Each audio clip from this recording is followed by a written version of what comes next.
நான் நம்புறேன், தன்னுடைய கையில வச்சிருந்த ஒரு உயிரில்லாத அந்த கோலை கொண்டு ஆண்டவர் ஒரே ராத்திரியில அந்த கோலை முளைக்க பண்ணி, அந்த கோலில் துளிர்விட பண்ணி, அந்த கோலில் பூ பூக்க பண்ணி, அது வாதுமை பழங்களை கொடுக்க பண்ணுவதற்கு கர்த்தரால முடியுமானால் நான் நம்புகிறேன், இந்த ஜெபத்தில் கர்த்தர் வாக்கு கொடுக்கிறார்.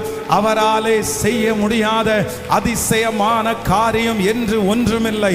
சாதாரணமானவர்களை பயன்படுத்த போகிறார், பிரயோஜனம் இல்லாதவர்களை பயன்படுத்த போகிறார், ஒன்றும் இல்லாதவர்களை கர்த்தர் தூக்கி நிறுத்த போகிறார்.